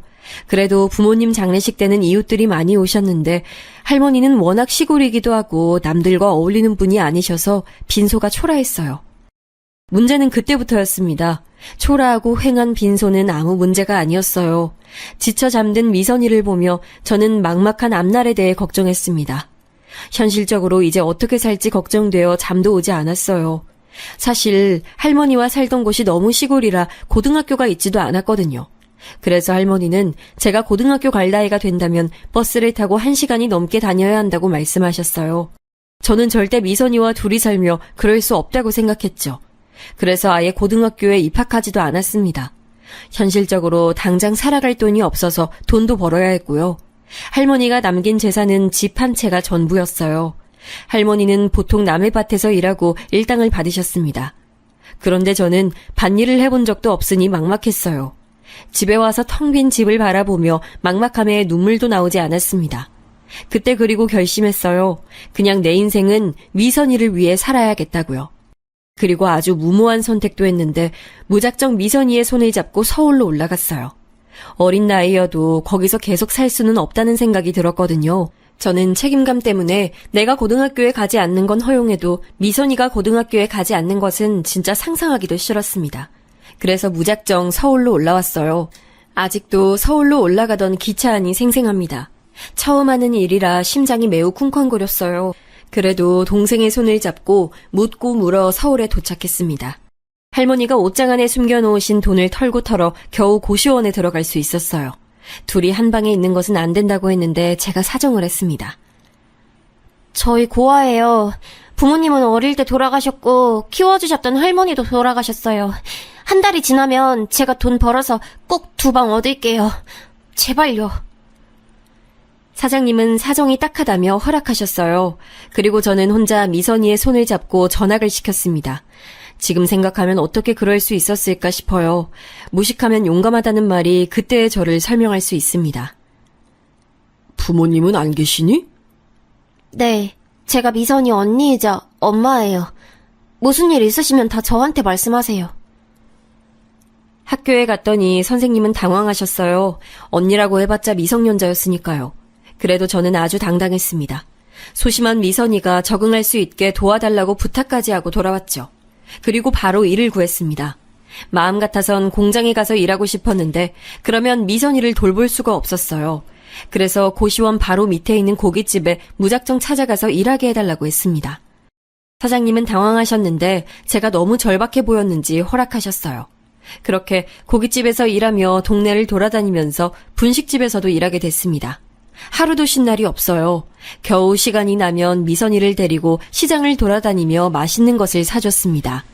저는 똑같은 옷을 입어도 미선이는 부모 없는 티가 나면 안 됐어요.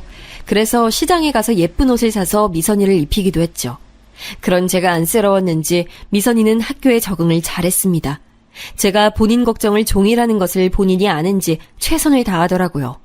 부모님이 돌아가시고 충격에 함구증까지 걸렸으면서 어느덧 반장까지 하는 모습을 보고 얼마나 뿌듯했는지 모릅니다. 이제 보통 사람처럼 말도 잘해서 더 뿌듯했어요. 번 돈은 미선이의 옷과 먹는 것을 제외하고 절대 쓰지 않았어요. 특히 저를 위한 투자는 할 생각도 들지 않았습니다. 그렇게 돈을 모아 고시원 생활을 마무리하고 단칸방을 하나 얻게 됐어요. 반지하도 아닌 아예 지하에 있는 방이었는데 그래도 좋았습니다. 해가 들지 않아도 이렇게 우리가 같이 있다는 것에 의의를 두었죠. 언니, 고마워. 나 언니가 이렇게 고생하는 거, 나 때문인 거 다 알아. 내가 평생에 걸쳐 갚을게. 갚을 필요 없어. 우리는 서로 인생에서 우리밖에 없으니까 이렇게 의지하며 살자. 미선이와 저는 서로를 그렇게 의지하며 버텼습니다. 저는 제 인생을 오로지 동생에게 투자하려고 마음을 먹었으니 미선이가 꼭 대학에 가길 원했어요. 대학에 가면 등록금이 필요하니 돈을 악착같이 저축했습니다. 모아도 돈이 부족해 보였어요. 그래서 이미 하는 일에 추가로 더할 일이 없나 알아봤습니다. 그러다 시장에 갔더니 어떤 국밥집에서 사람을 구하더라고요. 바로 들어가서 물어보니 당장 내일부터 나와달라고 했습니다. 그렇게 아르바이트는 시간을 조절해서 일을 하나 더 늘렸어요. 예, 저기 가서 주문 받아. 아우, 3번 테이블 나갔어? 아우, 왜 이렇게 손이 느려? 아르바이트 많이 했대서 뽑았더니 사기당했네. 죄송합니다. 최대한 빨리 움직일게요. 국밥집 사장님은 제가 손이 느리고 답답하다고 항상 뭐라고 하셨습니다. 하지만 저는 진짜 억울했어요. 제가 가게에서 제일 열심히 움직이고 있었거든요. 그리고 다른 가게에서는 사장님들이 저처럼 손 빠른 친구는 처음 본다고 하실 정도로 제가 일머리는 있었습니다. 하지만 고등학교도 졸업하지 못한 제가 일할 수 있는 곳은 많지 않았어요. 그래서 울며 겨자 먹기로 일했습니다. 일이 힘들어도 끝나고 간식을 사서 집에 가면 미선이가 웃는 얼굴로 맞아줬거든요. 그러던 어느 날 국밥집에서 일하는데 누가 자꾸 제 옆을 따라다녔습니다.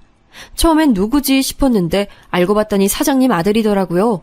나이는 저보다 4살 많았고 사장님과 다르게 웃는 인상이었습니다. 우리 엄마 성격 진짜 이상하죠? 집안 식구들도 그래서 엄마가 저러면 일부러 안 들리는 척해요. 너무 속상해하지 마요. 아니에요. 괜찮아요. 감사합니다. 아, 근데 오늘 일 끝나고 일정 있어요? 같이 뭐 밥이라도 먹을래요? 사장님 아들의 이름은 동민이었는데 동민 오빠는 저한테 누가 봐도 호감이 있었어요. 다만 사장님 눈치가 보였는지 은근히 다가왔죠. 그래서 저희는 비밀 아닌 비밀 연애를 시작했습니다. 사장님에게 무슨 말을 들을지 몰랐던 저는 무조건 비밀로 하자고 했어요. 서울에 와서 무식하게 돈만 벌었던 제가 오빠를 만나고 성격이 조금 밝아졌어요. 돈만 버는 기계처럼 학교에 가지도 못하고 돈을 벌었던 제가 처음으로 새 옷을 사기도 했습니다. 그 모습을 보고 미선이는 자기 일처럼 좋아했어요. 그리고 무엇보다 동민 오빠를 만났던 이유는 바로 미선이에게도 잘해줬어요. 오빠는 대학생이었는데 미선이의 공부를 봐주기도 했습니다. 무거운 것을 들어주고 집에 문제가 있으면 다 해결해주는 오빠를 보고 사랑에 빠지게 됐죠. 미성년자 둘이 사는 게 쉽지 않았는데 오빠 덕분에 위기를 넘긴 적이 한두 번이 아니었습니다. 자연스럽게 저는 남자친구에게 많이 의지하게 됐어요. 그렇게 사장님 몰래 연애하는데 확실히 연애를 시작하니 일을 해도 많이 힘들지 않았습니다. 몇 년의 시간이 흐르고 미선이는 고등학교를 졸업하고 대학에 입학하게 됐어요. 그러면서 대학 등록금도 장학금을 받고 입학했습니다. 다만 장학금 때문에 미선이는 지방으로 내려가야 했죠. 저는 동생과 떨어지기 싫어서 저도 같이 내려가려 했습니다. 그런데 미선이가 이렇게 말했어요. 언니, 그동안 언니가 나를 위해서 희생한 거 알아. 이제 언니 인생 살아야지. 나도 성인이고 이제 스스로 인생 살아보도록 노력할게. 언니는 동민 오빠도 있는데 서울에 계속 있어. 그래도 되는 거야? 언닌 네가 걱정돼.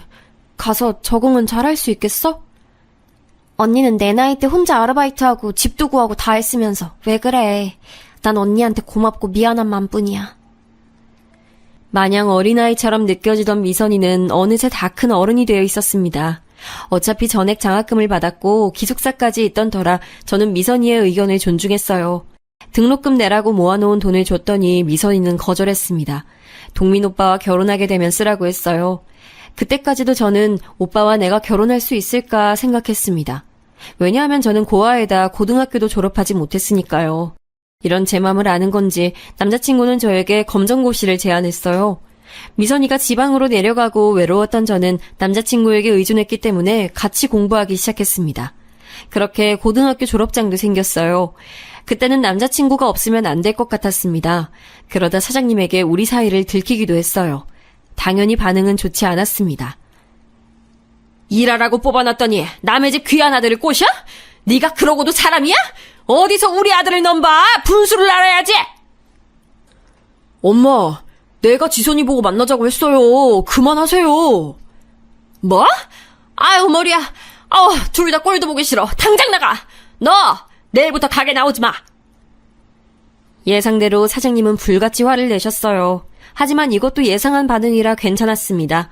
그때는 화를 내는 사장님이 밉지도 않았어요.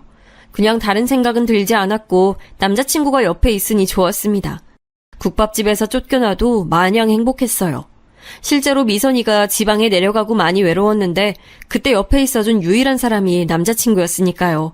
그리고 2년 후 남자친구는 저에게 결혼하자는 얘기를 꺼냈습니다. 너무 행복했고 좋았어요. 그러면서 현실적으로 시어머니의 반대는 어떡하지 생각이 들었죠. 우리의 예상대로 시어머니는 제가 인사 갔더니 들어오지도 못하게 문을 열어주지도 않으셨습니다. 하지만 어렸을 때부터 산전수전 다 겪었던 저는 두렵지 않았어요. 그때는 사랑이 영원할 줄 알았거든요. 남자친구도 이런 역경이 있어야 우리가 더 단단해진다고 말했습니다. 아유, 꼴도 보기 싫어. 불려우 같은 게 내 아들을 어떻게 구워 삶은 거야. 너, 내가 다 소문내서 여기 발도 못 들이게 할 거야. 알겠어? 시어머니는 심지어 제가 일하던 가게에 와서 격하게 반대하기도 하셨습니다. 나중엔 어떤 제 또래 여자를 데려와서 같이 욕하더라고요. 누구지 싶었는데 알고 보니 시누이였습니다. 그럴 때마다 남자친구가 대신 욕해주고 나서주니 그 모습을 보며 버텼어요. 엄마, 이 사람이 그 여자야? 아, 진짜 딱 봐도 가난해 보여. 하지만 우리의 마음과 별개로 결혼은 현실이었죠. 그래서 제가 아무리 일해서 돈을 모았어도 한계가 있었고 남자친구는 대학을 막 졸업한 학생이라 돈이 없었습니다. 사실 남자친구는 미선이가 지방으로 가고 우리 집에서 동거처럼 지내기도 했거든요. 나중에 그 사실을 알고 시어머니는 찾아와서 집 앞에서 소리를 고래고래 지르기도 하셨죠. 하지만 이런 반대에도 우리는 결혼에 성공했습니다. 눈치채신 분들도 계실 텐데 아이가 생겼어요. 시어머니는 당장 아이를 지우라고 날뛰셨는데 이미 제가 알았을 때가 임신 5개월이었어요. 아이가 워낙 작아 저는 전혀 눈치채지 못했습니다. 평소에 생리를 거르는 날도 많아서 전혀 몰랐죠. 결국 아이가 생겨서 시아버지가 결혼 허락을 하셨습니다. 시아버지라고 절 반기신 건 아니고 대를 이을 아이가 있으니 받아준다는 느낌이 컸어요. 어쨌든 결혼하게 된다니 얼떨떨했죠. 그런데 시어머니가 저를 따로 찾아와서 말씀하셨습니다. 네가 이런 거 알려주는 어른이 주변에 없으니 내가 말해주는 거야. 원래 결혼할 때는 돈을 다 끌어모아야 하는 거니까 지금 사는 그 집 팔고 우리 집 들어와서 살자. 내가 너한테 살림을 좀 알려줘야겠어. 네? 아, 저는 동민 오빠랑 우리 집에서 시작하려고 했어요. 어머머머머, 얘, 너 어디 가서 그런 말 하면 안 된다. 알겠니?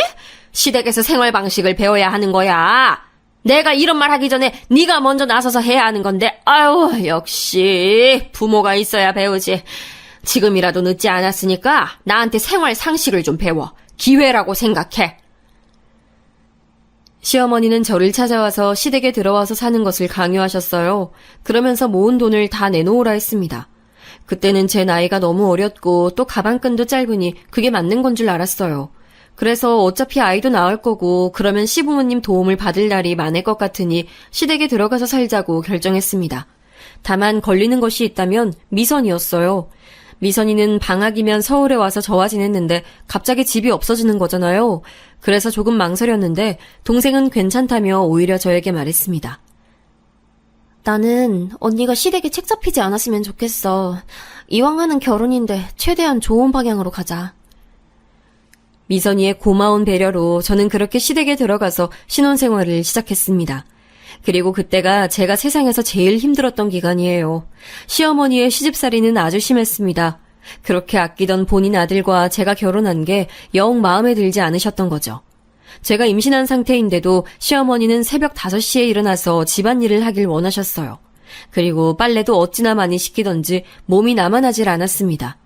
시어머니는 제가 집에서 집안일을 하길 원해서 일하던 가게를 다 강제로 그만두게 했어요. 예, 넌 빨리 일어나서 집을 한 번 더 다 닦고 빨래 돌리고 요리해야지. 그리고 어디 감히 시댁 식구들하고 같이 밥을 먹어. 시아버지 출근하시면 그때 먹는 거야. 알겠니? 네. 네라고 대답만 하지 말고 제대로 하란 말이야. 내가 진짜 너만 보면 속이 답답해서 못 살겠어. 아유, 저게 뭐가 좋다고 결혼한다고 데려왔는지. 아유. 엄마, 너무 그러지 마. 배운 게 있어야 제대로 하지. 언니, 제가 알려줄까요? 대놓고 저를 구박하는 시어머니도 서운하고 속상했지만 옆에서 말리는 시누이가 더 얄미웠어요.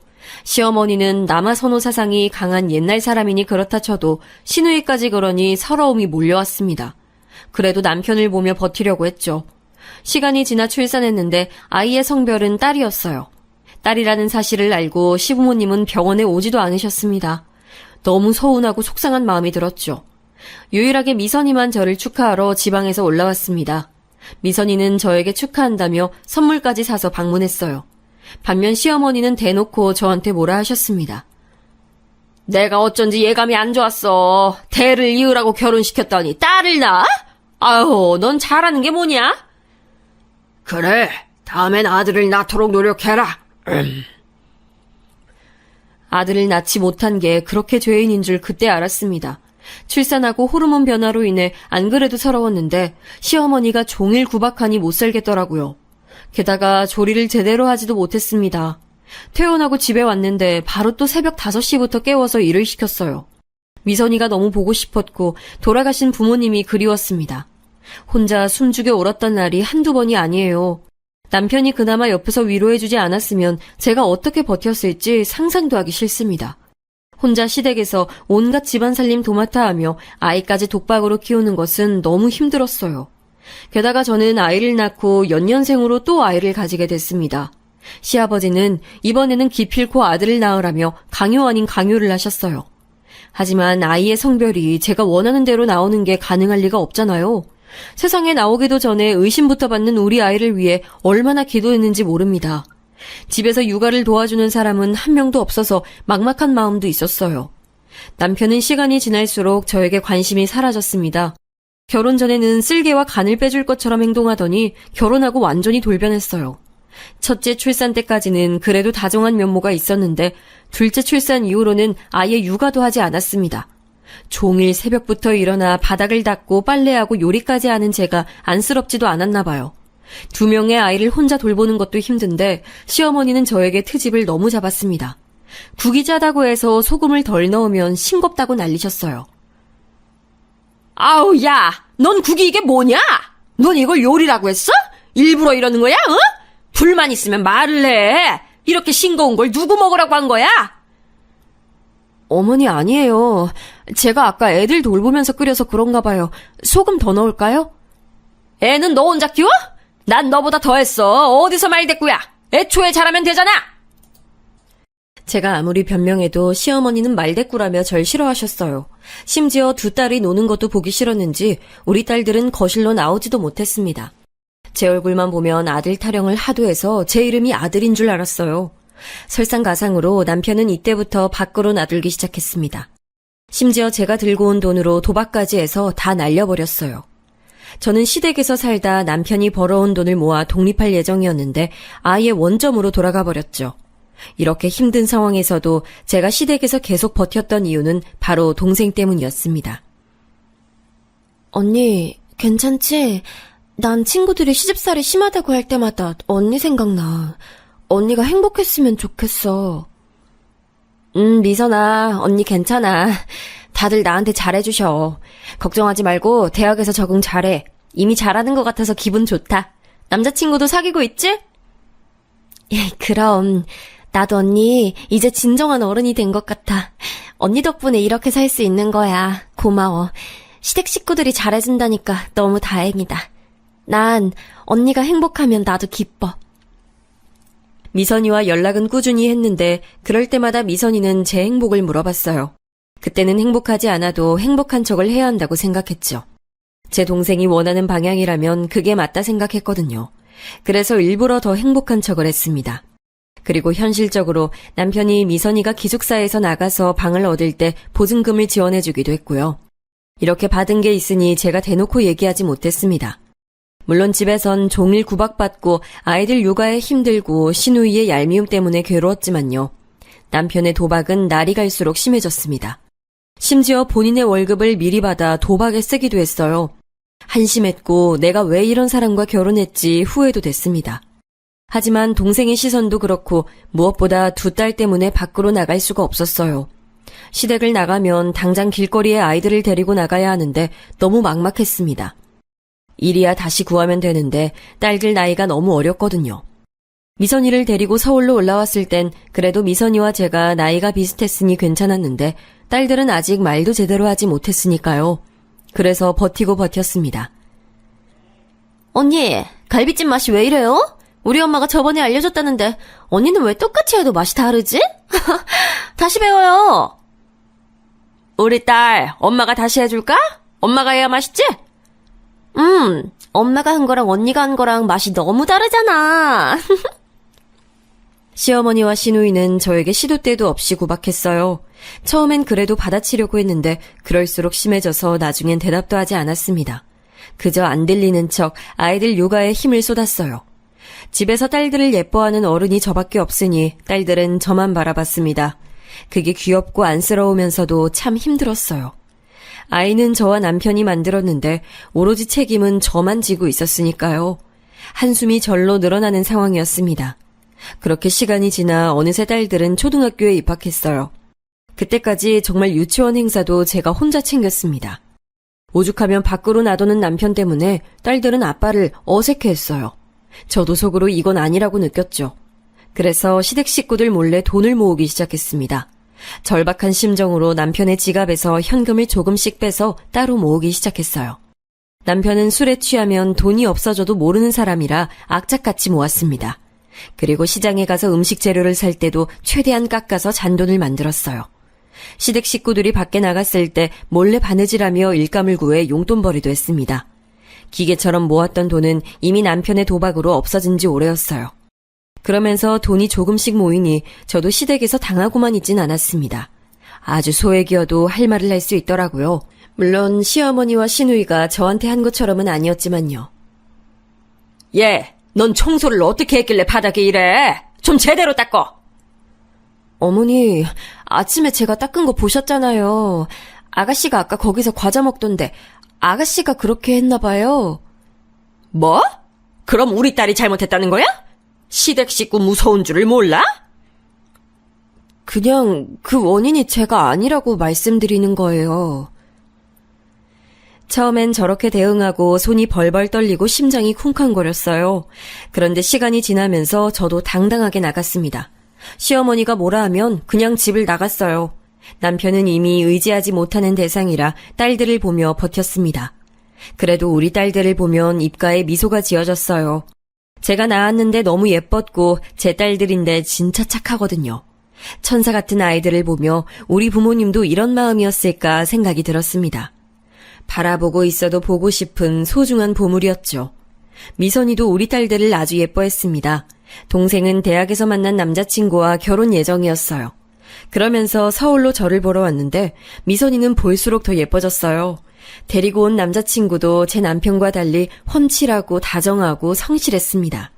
이런 사람이라면 제 동생을 믿고 보낼 수 있다고 생각했죠. 언니, 지영이랑 소영이 맛있는 거 사줘. 알겠지? 아니야. 언니 돈 많아. 안 줘도 괜찮아. 가져가. 이걸로 너 먹고 싶은 거 사 먹어. 언니, 그럼 언니라도 사 먹어. 언니가 나 키웠으면서 이런 용돈도 안 받으면 어떡해. 미선이는 저를 보러 올 때마다 손에 봉투를 들고 왔습니다. 대학을 졸업하고 알만한 대기업에 취업해서 잘 나가는 직장인이었죠. 그런 미선이를 보며 비록 제 인생은 이래도 동생이 행복하니 다 괜찮았어요. 힘들게 어릴 때 동생을 키우려고 노력했던 게 돌아오니 기뻤습니다.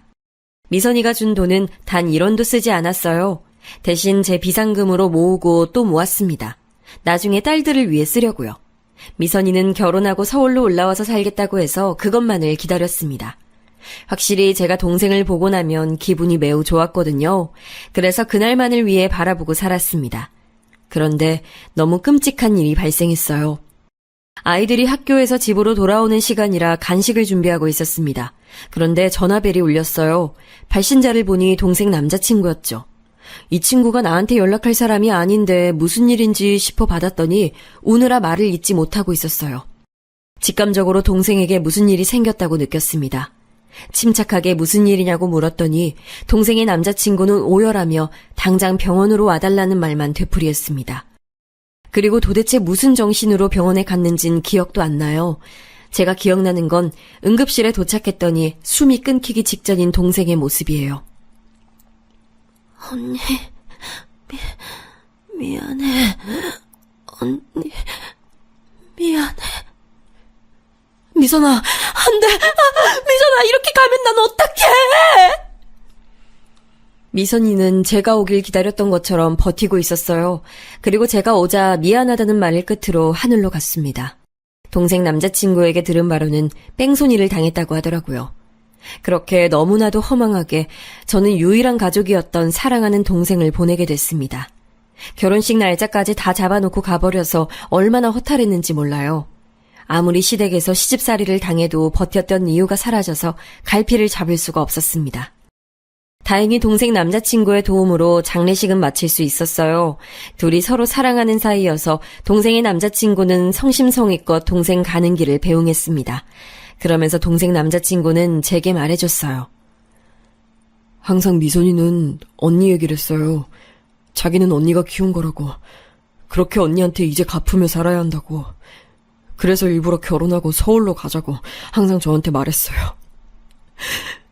미선이는 언니가 인생의 전부라고 사귀기 전부터 말했습니다. 그 말을 듣고 너무 눈물이 나 머리가 아팠어요. 살면서 이렇게 힘든 적이 없었습니다.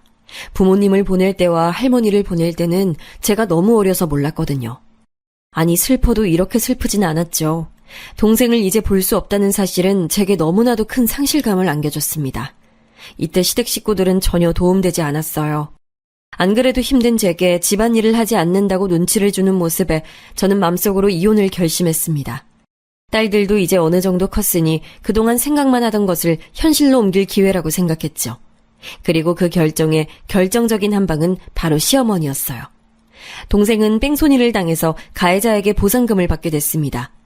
사실 가해자를 용서할 마음은 전혀 없었어요. 제 인생의 전부를 가져간 사람에게 용서란 없다고 생각했습니다. 그런데 가해자는 저를 보자마자 무릎을 꿇고 죄송하다고 빌었어요. 그러면서 1억의 보상금을 주겠다고 했습니다. 마음 같아선 그 1억 내가 개같이 벌어서 줄 테니 내 동생을 데려오라고 하고 싶었죠. 하지만 현실은 미선이는 제가 어떤 행동을 하더라도 돌아오지 못하니까요.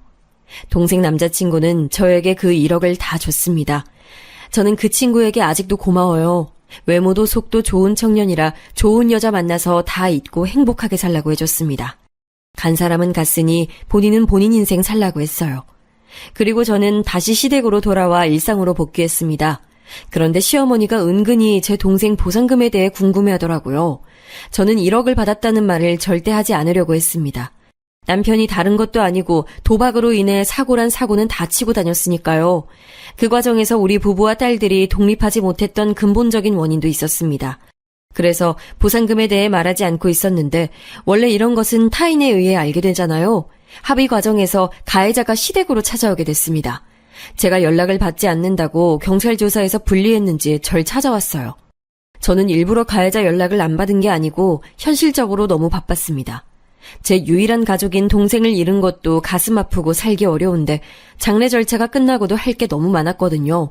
또 하나뿐인 동생이라 최대한 좋게 보내주고 싶은 언니의 마음이었습니다. 그래서 정신이 너무 없었어요. 와중에 아이들도 챙겨야 하고 시댁 일도 있으니 몸이 2개여도 버티기 힘들었을 거랍니다. 그런데 가해자는 본인도 급하니까 무작정 시댁을 찾아왔더라고요. 그래서 그때 시어머니가 보상금에 대한 존재를 알게 됐습니다. 예, 넌 돈이 생겼으면 말을 해야지. 혼자만 알고 있니? 제 동생 목숨값이라 저만 알아도 되지 않나요? 어머머, 넌 무슨 말을 그렇게 하니? 아유, 됐고 그 돈 우리 연희 결혼자금으로 쓰자. 마침 아파트 좋은 곳 알아보고 있었거든. 그게 지금 무슨 말씀이세요? 제 동생 사고 나서 받은 보상금인데요. 그걸 왜 아가씨 결혼자금으로 써요? 이제껏 먹여주고 재워줬더니 뭔 소리야. 당연히 보태야지. 아유, 이래서 검은 머리 짐승은 드리는 게 아니라더니 은혜를 이런 식으로 갚아? 어? 제가 무료로 얹혀 살았어요? 여기서 지금 10년째 혼자 집안일 다 했어요. 그것도 매일 새벽 5시에 일어나서 죽어라 이랬는데 이제 뭐요? 저 절대 제 동생 목숨값 못 줘요. 결혼하고 처음으로 시어머니에게 소리를 지른 날이에요. 제가 큰 소리를 내니 딸들은 덩달아 울기 시작했습니다. 아무리 생각해도 시어머니가 사람이 아닌 것 같았죠. 그렇게 시댁에서 10년을 살림해도 돌아오는 건 목숨값 내놓으라는 말이라니요. 시어머니한테 큰 소리치며 말하고 있으니 방에서 아가씨가 나오더라고요. 언니, 집 떠나가겠어요. 왜 그렇게 우리 엄마한테 바락바락 대들어요? 그리고 들어보니까 돈 많이 받았던데. 가족끼리 왜 그래요? 야박하네? 가족? 우리가 가족인가? 나는 그거 처음 알았네요. 어머, 그럼 가족이죠. 가족끼리는 이렇게 돕고 사는 거예요. 언니가 고아라서 몰랐나 본데. 뭐? 야, 너 말 잘했어. 고아? 너는 있는 부모가 왜 저 모양이야? 저는 그동안 꾹꾹 눌러왔던 게 터지는 느낌이 들었습니다. 순간 너무 화가 나서 저도 저를 통제하지 못했어요. 아무리 참으려고 해도 참을 수 없었죠. 신우에게 달려가 미친 듯이 쏘아댔습니다. 말리는 시어머니를 내동댕이치고 바로 안방으로 들어갔어요. 그동안 혹시 몰라서 모아놓았던 옷가방을 꺼냈습니다. 거기 안에는 제가 남몰래 모은 돈이 가득 들어있었죠. 우리 딸들을 데리고 시댁을 나가는데 시어머니가 그런 저를 막더라고요. 너 지금 제정신이야? 이대로 돈 안 주면 다신 볼 생각하지 마. 이렇게 나가면 너 이혼이야? 야, 이 망할 인간아. 내가 할 말이다. 이혼해. 네 아들 안 볼 거야. 평생 도박 중독자 데리고 살아.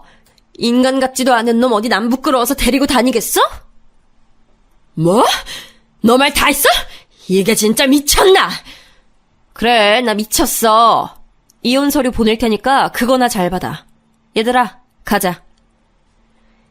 그리고 저는 진짜 시댁을 나와서 이혼 전문 변호사와 상담하고 이혼 진행을 하게 됐습니다. 이 과정에서 제가 아무것도 모르니 동생 남자친구가 많은 도움을 줬어요. 침착하게 그동안 모은 돈으로 단칸방을 구해서 딸들과 지냈습니다. 비록 좁아도 제 소중한 딸들과 있으니 기분이 좋았어요. 예전에 동생과 같이 살았던 그 지하 단칸방이 생각이 나기도 했죠. 그래도 마지막에 시댁에서 제가 하고 싶은 말을 다 하고 나와서 얼마나 속이 시원했는지 모릅니다. 그리고 이혼 서류를 받자 남편이 연락이 왔어요. 내가 미안해, 여보. 우리 좋았잖아. 한 번만 다시 생각해줘. 우리가 언제 좋았어. 됐어. 나는 더 너랑 할 말이 없다. 1억 받는다며? 그거 나 조금만 주면 안 되겠니? 아, 진짜 너라는 인간하고 대화하는 시간이 아깝다. 야, 이혼 도장이나 찍어. 남편은 마지막까지 개차반처럼 굴었습니다. 결혼 전에는 저런 사람인 줄 전혀 몰랐는데 이제 저 인간 자체에 대한 환멸이 끊이지 않았죠. 이혼은 결국 하게 됐고 저는 해방감이 너무 좋았습니다. 보상금 받은 것과 제가 그동안 모은 돈으로 작은 아파트도 들어올 수 있었어요. 그리고 아이들이 학교에 갔을 때 일하면서 돈도 벌고 있습니다. 저는 워낙 열심히 살았고 또 돈을 버는 것에 대해선 자신이 있어요. 그래서 미래 걱정은 없습니다. 시댁에서 눈치 보며 사느니 딸들과 이렇게 행복하게 사는 지금이 훨씬 행복하거든요. 시간이 흐르고 좀 진정된 후엔 두 딸을 데리고 처음으로 섬에 다시 가기도 했습니다. 어린 시절 미선이와 그리고 우리 부모님과 좋았던 기억이 가득한 그 섬이요. 남편에게 가자고 해도 절대 가지 않았던 제 고향에 방문하니 가슴이 뭉클했어요. 그 당시 제가 기억하던 어른들은 이미 돌아가신 분이 대부분이더라고요. 딸들과 다시 방문하니 감회가 아주 새로웠습니다. 지금은 그래서 시간이 나면 종종 들르고 있어요. 지금은 아주 행복한 나날을 보내고 있습니다. 동생은 부모님 옆에 자리를 마련했어요. 볼 수 있을 때마다 찾아오면 머리가 깨끗해지더라고요. 제 사연은 여기까지입니다. 들어주셔서 정말 감사합니다. 여러분도 행복한 인생 찾아나가길 바랄게요.